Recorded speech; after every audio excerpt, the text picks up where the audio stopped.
한 뉴스에서 2015년도에 포털 사이트 검색어 1위가 무엇인지를 소개해 준 적이 있습니다. 당시 검색어 1위는 바로 메르스였습니다. 주요 포털 사이트에서 가장 많이 이 단어가 검색이 되었던 것입니다. 그만큼 당시 사람들이 이 메르스를 염려했었던 것인데요. 다행히도 시간이 흘러서 이 메르스 사태가 종식되어지게 됩니다. 자, 그렇게 2015년도 한국 메르스 사태가 1년이 지난 이후에 생존자들의 정신과적 문제를 연구한 발표 자료가 소개가 되었습니다. 그 내용에 따르면은 70.8%가 불면, 우울, 긴장, 공격성, 환청, 기억력 저하, 인지기능 저하 등의 정신과적 문제가 있었음을 발표했습니다. 70%가 넘는 사람들이 여러 가지 다양한 정신과적인 문제를 갖고 있었다라는 것이죠. 1년이라는 시간이 흘렀음에도 그랬다라는 겁니다. 자, 왜 그랬었던 것일까요? 당시에도 확진자나 접촉자들은 2주간 격리를 했습니다. 그런데 이 격리의 시간이 끝나고 격리가 풀렸음에도 불구하고 사람들이 이 메르스 이것에 또다시 상처를 받았다라는 겁니다. 메르스 낙인을 말합니다. 당시 사람들 사이에서 이 메르스 접촉자들 또 메르스 확진자들에 대하여 낙인을 찍었다라는 것이죠. 격리가 해제되었었던 한 분은 사람들이 자신에게 이렇게 했음을 말했습니다. 가까이 오지 마 이런 식으로 했던 분들도 계세요. 대놓고 가까이 오지 마 이런 식으로 이야기를 하더라는 것이죠. 당시 이것을 메르스 낙인 효과라고 칭했습니다. 또 다른 자료에 따르면은 메르스 완치자들입니다. 분명히 나은 사람들인데 50%가 넘는 사람들이 이 외상후 스트레스 장애와 같은 어려움들을 여전히 갖고 있었고 또 22%의 사람들은 해서는 안 되는 생각을 하는 그러한 위험성이 높아지게 되었다라는 겁니다. 그만큼 이 메르스 낙인이 심했다라는 것이겠죠. 여러분, 당시 그랬다라고 한다면 코로나 때는 오죽했겠습니까? 당시 자신이 확진됐어요 라는 이야기를 하면 돌아오는 답이 그러면 만나면 안 되겠네 이런 식으로 반응을 사람들이 했었음을 말합니다. 당시 이 코로나 낙인이 있다라고 답을 했었던 사람들이 무려 78%나 되었습니다. 이 코로나19가 완치되었음에도 불구하고 이 사회적으로 낙인 찍혀서 고통받아야만 했었다라는 것이죠. 그만큼 여러분 이 낙인이라는 것이 무섭다라는 거 아니겠습니까?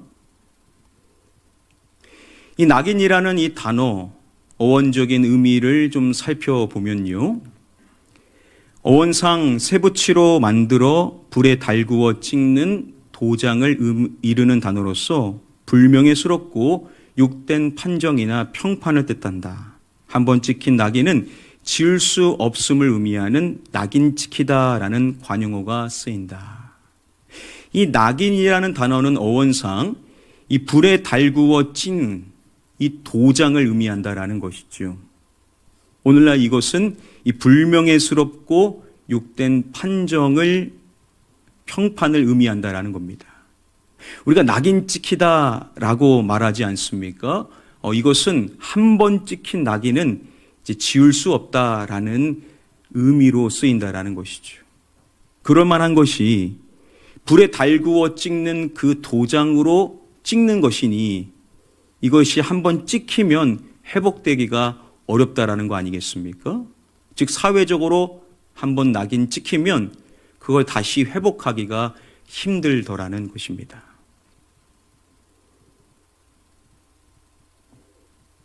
여러분, 오늘 본문 속의 여인은 어떠한 여인입니까? 사회에서 살아갈 수 없는, 사회로부터 격리된 인생을 살아갈 수밖에 없는 자였죠. 그녀는 자신의 집조차 출입할 수가 없었을 것이라는 겁니다. 가족도 만날 수가 없다라는 것이지요. 자, 그러한 그녀가 정기적으로 만나는 사람들이 과거에 있었습니다. 다음의 말씀을 보면 알 수가 있는데요. 우리 함께 말씀 한 목소리로 읽어보겠습니다. 시작.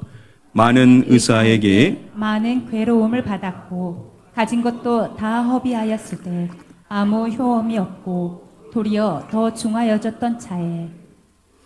여러분, 그녀가 만났었던 사람 누구인 것입니까? 바로 의사는 만났었던 것이죠.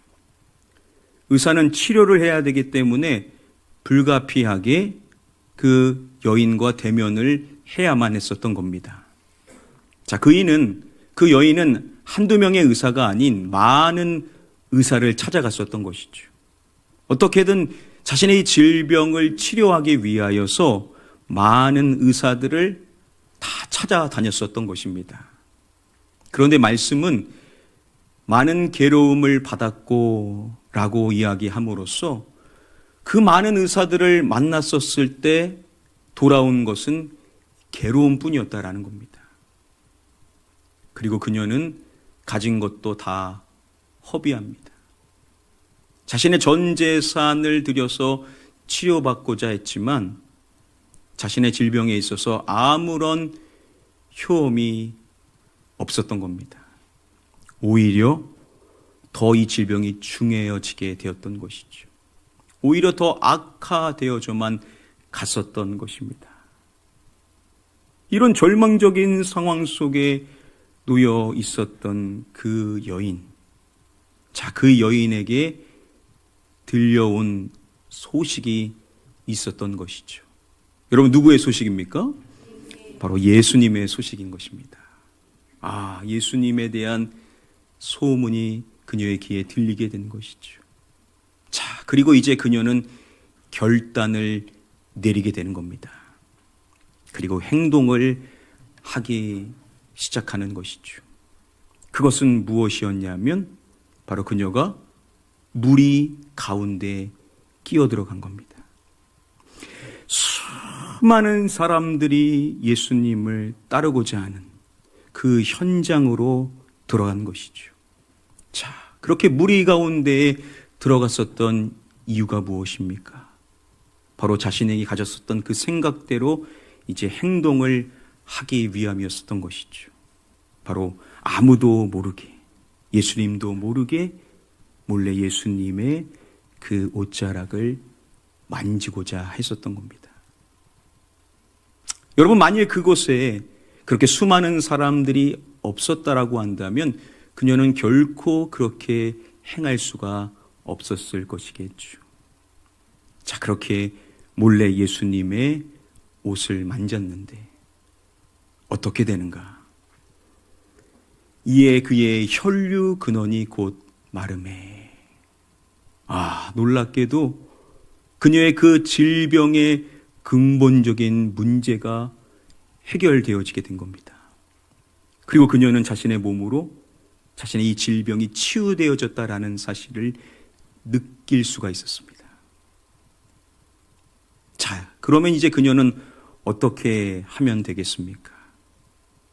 몰래 그 사이에 들어가서 몰래 예수님의 그 옷자락을 만졌으니 이제 자신이 원하는 결과를 얻은 후로 자연스럽게 그 자리에서 빠져나가면 되는 겁니다. 아무도 자신을 모르니 아무도 모르게 그 자리에서 이제 사라지고자 생각을 하고 있었을 것이라는 겁니다. 자, 그런데 이제 문제가 생기게 되는 것이죠. 자, 갑자기 예수님께서 급박한 상황임에도 불구하고 무리 가운데서 돌이켜 말씀을 하시는 것입니다. 자, 여러분, 지금 수많은 사람들이 있는 그 현장에서 예수님이 아주 큰 육성으로 말씀을 하시는 것인데, 이렇게 말씀을 하시죠. 누가 내 옷에 손을 대었느냐?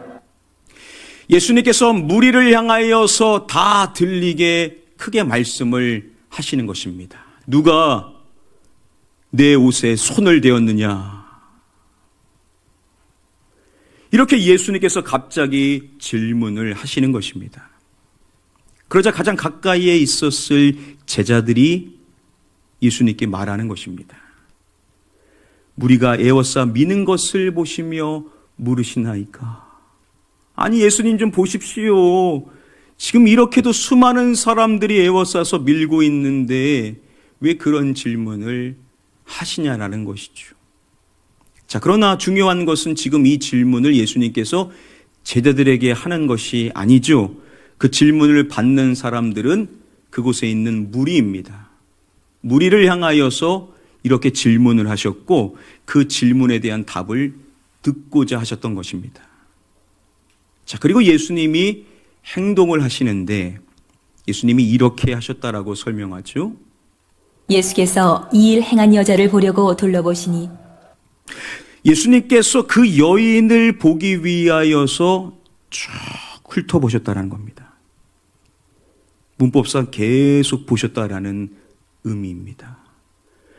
자, 그러면 그 여인의 입장에서 한번 생각을 해보시기를 바랍니다. 지금 예수님이 누가 내 옷에 손을 대었는지를 물으시고 쳐다보시는데 당연히 그 여인의 입장에서는 예수님이 자신을 보고 있다라고 느낄 수밖에 없었을 것이라는 겁니다. 자, 그래서 그녀는 자신을 드러내는 것이죠. 두려워하여 떨리면서 예수님 앞에 와서 모든 사실에 대하여서 예수님께 고하는 것입니다. 여러분, 여기서 우리가 한번 질문해 봐야만 할 것이 예수님 왜 그러셨냐라는 것이죠. 그냥 그녀의 생각대로 원하는 대로 그냥 모르게 돌려보내실 수도 있지 않으시겠습니까? 그런데 왜 굳이 온 무리를 향하여서 누가 자신의 옷에 손을 대었는지를 물으시고 또 그 여인으로 하여금 예수님의 그 따가운 시선을 느끼게 하신 이유가 뭐냐는 겁니다. 왜 예수님이 그녀로 하여금 자신을 드러내게 하셨냐라는 것이죠. 얼마든지 그냥 보내실 수도 있었을 것인데 만이라는 겁니다. 자, 그렇게 하신 데에는 분명한 이유가 있다라는 것이겠죠. 지금 이 순간에 대하여서 학자들은 이렇게 설명을 합니다. 비록 여인의 신체적 질병이 치유되었지만 아직 그녀는 온전히 치유받지 못했다. 자, 지금 이 순간 그녀가 원하는 대로 육신의 질병은 치유된 겁니다. 자, 그런데 중요한 것은 아직 그녀는 온전한 치유를 받지는 못한 상태라는 것이죠. 여러분, 그 여인이 어떠한 질병을 갖고 있는 사람이었습니까? 혈류증이라는 것을 갖고 있었죠. 이 혈류증 환자는 당시 사회적으로 부정한 자로 여겨질 수밖에 없었습니다. 그런데 그 혈류증을 갖고 있었던 시간이 한두 해가 아니라 무려 12년이라는 긴 시간 동안 이 질병을 갖고 있었다라는 것이죠. 그러면 우리가 자연스럽게 유추할 수 있는 상황이 뭐냐면 그녀는 당시 사회적으로 완전히 낙인 찍혀 있었을 여인이라는 겁니다. 불치병, 12년 동안 못 고치는, 평생 그 질병으로 부정한 자로 살 수밖에 없는 자다라고 그렇게 낙인 찍혀 있었을 여인이라는 겁니다. 자, 그런데 중요한 것은 그녀가 치료받은 게 된 것입니다. 더 이상 혈류증 환자가 아닌 것이고 12년 동안 고생했지만 앞으로는 그럴 일이 없는 것이고 그렇다면 더 이상 부정한 자가 아니다라는 겁니다.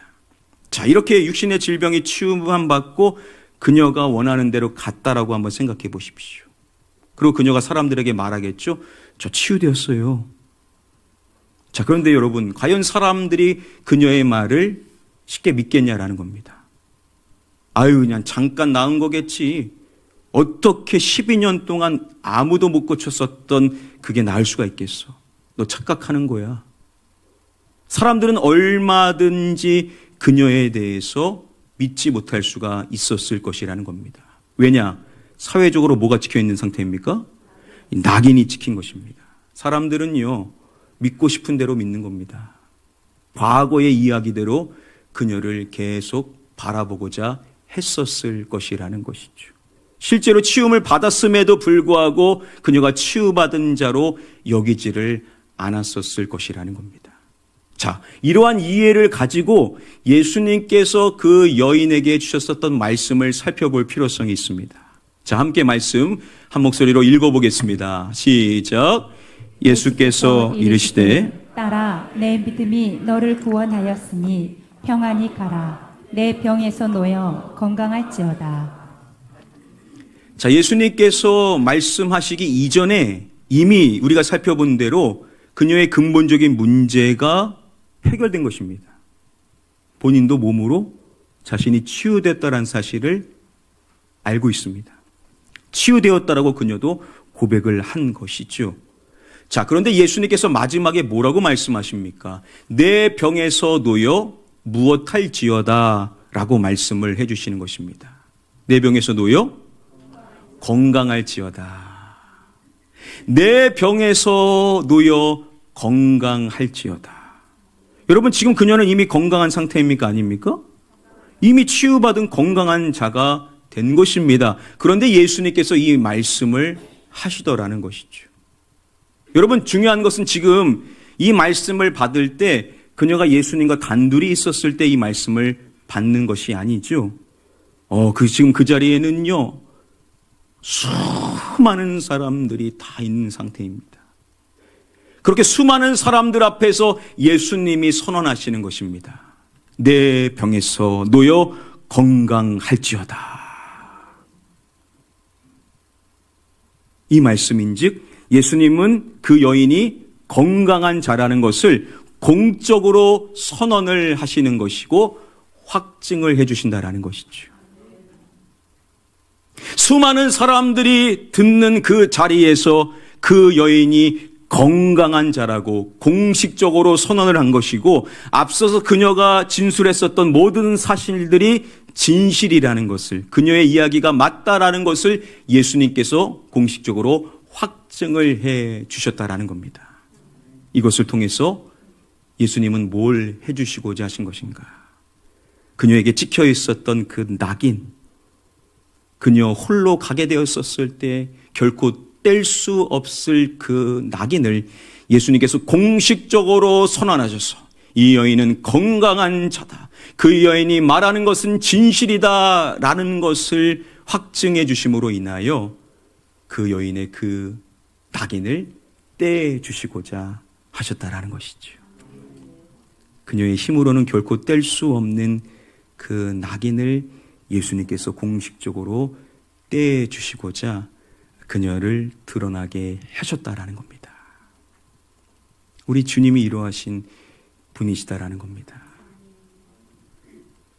이것이 첫 번째 이유고요.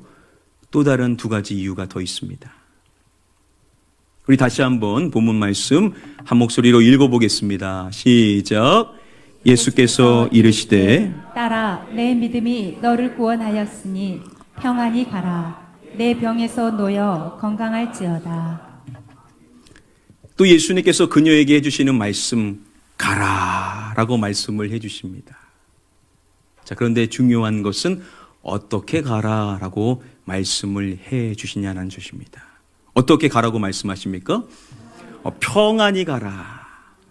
예수님께서 그 여인에게 말씀하십니다. 평안히 가라. 학자들에 따르면 이 말씀은요, 그녀가 공동체 안에 온전히 회복되었음을 단언해 주시는 것임을 설명합니다. 예수님께서는 그 여인이 공동체 안에서 이제 온전히 회복된 사람이다라는 것을 아주 단적으로 이야기를 해 주시더라는 것이죠. 그 여인은 어디든지 이제 평안히 들어갈 수가 있는 사람이다라는 것을 예수님이 말씀해 주셨다라는 겁니다. 그러면 이제 여러분, 사회는요, 그 여인이 공동체로 회복된 사람으로 반드시 영접을 할 수밖에 없는 상황이라는 겁니다. 왜냐하면 예수님께서 평안히 가라라고, 그 여인은 어디든지 평안히 갈 수 있는 사람이다라는 것을 선언해 주심으로써 이제 그녀는 공동체 안에서 수용되어져야만 한다라는 것이죠.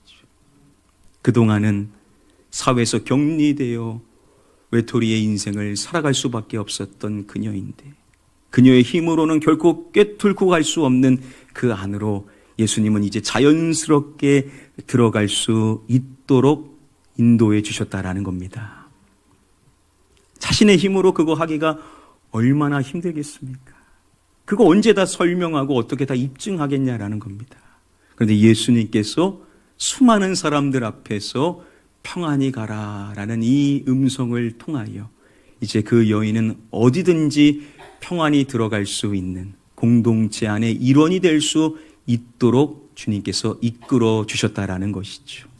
바로 이 일을 행해 주시기 위하여 예수님께서는 그 여인이 드러나도록 그렇게 이끌으셨다라는 것입니다. 얼마나 감사한 것입니까? 구약시대 때부터 저주받은 질병으로 여겨지는 것이 있다라고 했었습니다. 바로 나병, 한센병이 그랬는데요. 이 한센병, 나병은 하나님께로부터 저주받은 질병으로 여겨졌습니다.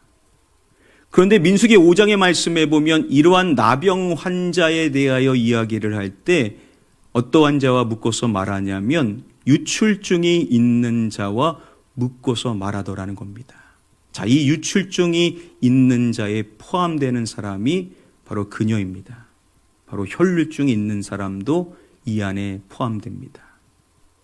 그러면 혈류증 있는 자는 나병 환자와 같은 맥락에서 사람들로부터 여겨졌을 것이라는 것이죠. 나병이 저주받은 질병으로 여겨졌다라고 한다면 얼마든지 그녀도 자신이 저주받았다라고 생각할 수도 있었을 것이라는 것이죠. 즉 그녀의 인생에 자신도 모르게 들 수 있는 생각이 뭐냐면은 나는 정말로 하나님의 저주받은 자인가, 이러한 생각이 불쑥 들 수가 있었을 것이라는 것입니다. 그런데 우리 주님께서 그 여인을 향하여서 말씀해 주실 때 가장 먼저 들려주시는 음성, 이것이죠. 따라. 우리 주님께서 그녀를 향하여서 말씀해 주시는 것입니다. 따라. 너는 나의 딸이다. 이 말씀인즉 사람들은 생각했을지 모르고 그녀조차도 그렇게 생각할 수 있었을 그 생각. 나는 정말 하나님께로부터 저주받은 자인가? 아니다라는 것이죠. 너는 하나님의 자녀다 라는 것을 그녀로 알게 해 주시더라는 것입니다. 그녀의 정체성을 완전히 바꿔버려 주시는 것입니다. 그 12년이라는 고통의 시간을 내가 저주 때문에 이렇게 인생을 살아간 것인가? 지금 치유되었어도 그 과거의 12년이 사라지는 것이 아닙니다. 그 12년의 사람들의 평가와 내가 생각했었던 그 생각도 없어지는 것이 아닙니다. 그런데 우리 주님께서 주시는 말씀이 따라. 너는 나의 자녀다. 너는 하나님의 사랑받는 자녀다 라고 말씀을 해 주심으로써 그 여인의 모든 그 과거의 아픔과 상처를 한 번에 씻어 주시는 것입니다. 바로 이렇게 그 여인이 가지고 있는 정체성을 바꿔 주시기 위하여 예수님께서는 그녀를 드러나게 하셨다라는 것이죠. 자, 이렇게 우리는 예수님께서 왜 그녀를 드러내신 것인가? 이상 세 가지의 이유를 정리해 볼 수가 있습니다. 자, 먼저 첫 번째 이유입니다. 공적으로 그녀가 건강한 자가 되었음을 선언하시고 확증해 주셔서 그녀의 사회적인 낙인을 없애 주시고자 하셨다라는 것이죠. 얼마나 감사합니까?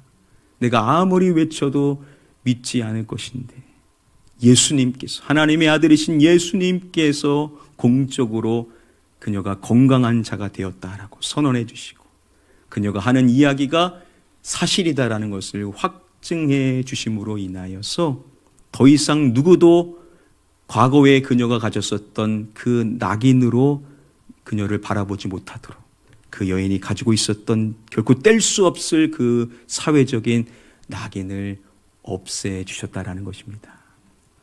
이것이 첫 번째 이유고요. 두 번째 이유입니다.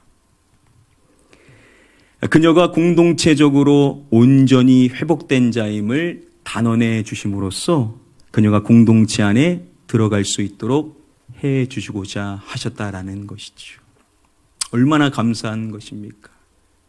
내가 아무리 외쳐도 그들이 수용해 주지 않으면 방법이 없는 겁니다. 그런데 우리 주님께서는 그 여인이 그 공동체 안에서 온전한 회복된 자임을 단적으로 말해 주신 것입니다. 딱 잘라 말씀해 주시는 것이죠. 평안히 가라.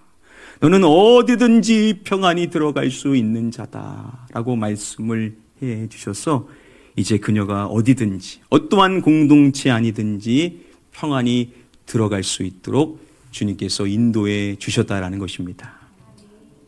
이것이 두 번째 이유고 마지막 세 번째 이유입니다.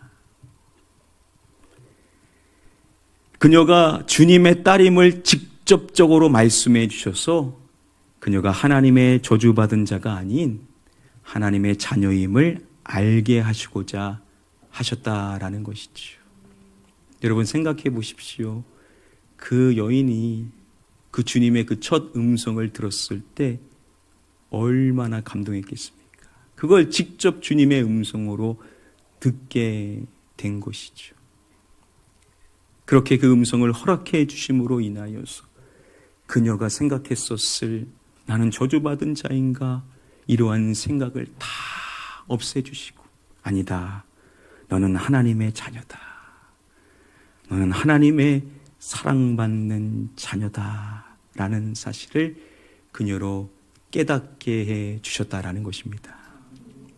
이 모든 이야기들을 통하여서 주님의 사랑이 얼마나 놀라운지를 우리가 다시금 발견할 수가 있을 것입니다. 여러분, 그 주님이 여러분들을 사랑하십니다. 그 주님이 여러분들을 지금 이곳에 불러주신 것이고 내가 사회에서 상처받고 아파하고 너무나 오랜 시간 동안 질병으로 신음하며 인생을 살고 나도 모르게 나는 잘못된 인생인가 이러한 생각들이 우리에게도 찾아올 수가 있습니다. 그러나 오늘 주신 말씀은 우리에게 분명히 일러주시는 것입니다. 그렇지 않다. 너의 인생은 내 손에 안에 있고 너의 그 모든 아픔을 우리 주님은 알고 계시다라고 말씀하시고 언젠가는 그것을 해결해 주실 우리 주님을 기대할 수 있으며 그런 일들이 일어나기 전에 이미 우리는 주님의 놀라운 사랑을 받고 있는 사람이라는 것. 여러분들은 하나님의 사랑받는 아들이요 딸이라는 사실을 믿으시기를 바랍니다. 이 여인이 이러한 놀라운 은혜와 사랑을 받았었을 때 얼마나 그것을 사람들에게 간증하며 나누고 싶겠습니까? 그러한 그녀의 마음을 잘 담아놓고 있는 한 찬양이 있습니다. 그 찬양을 여러분들과 함께 나누기를 원합니다.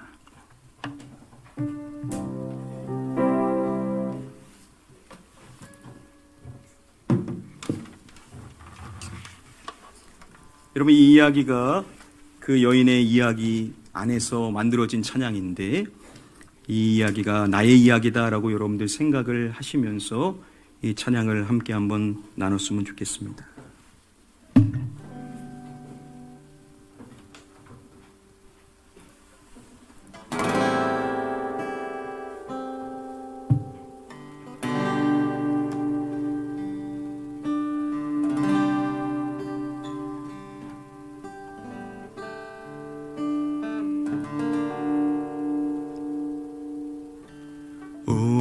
오래전부터 날 누르는 내 안에 깊은 절망, 아무 희망도 어떤 기대도 내게 없는데 사람들의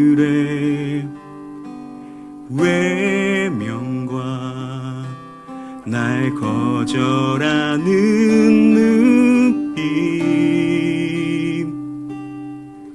아픈 상처로 짙은 어둠으로 깊이 빠져만 가는데 어디선가 내게 들리는 하나님 말들, 주님 이야기, 그분이라면 그의 옷자락이라도 내 마지막 소망이니 주님을 만나네. 옷자락에서 전해지는 사랑, 내게 임함 주님의 능력, 날 누르는 아픔의 근원을 고치셨네. 날 바라보시네.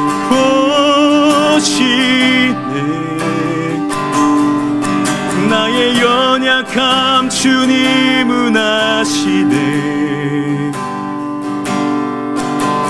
절망에서 날 자유케 하신 사랑, 나 찬양해.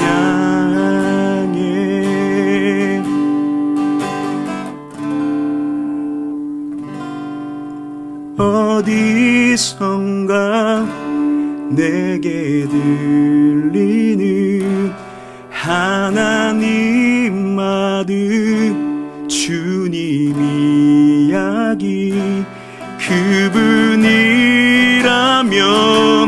그의 옷자락이라도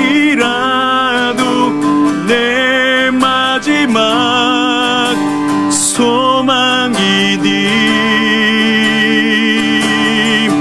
주님을 만나네.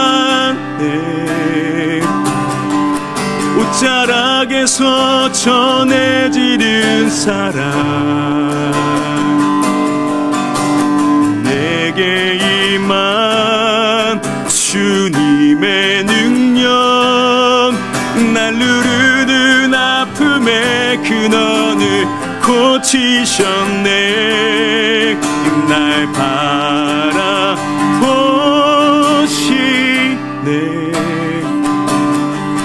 나의 연약함 주님은 아시네. 깊은 절망에서 날 자유케 하신 사랑, 나 찬양해. 깊은 절망에서 날 자유케 하신 사랑, 나 찬양해.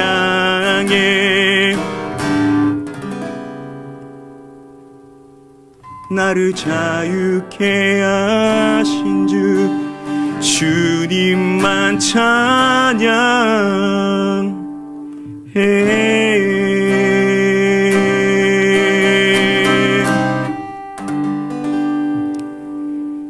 여러분, 우리도 이렇게 주님만 평생 찬양하며 살아갈 수 있는 자가 되기를 주님의 이름으로 간절히 축복하며 축원합니다.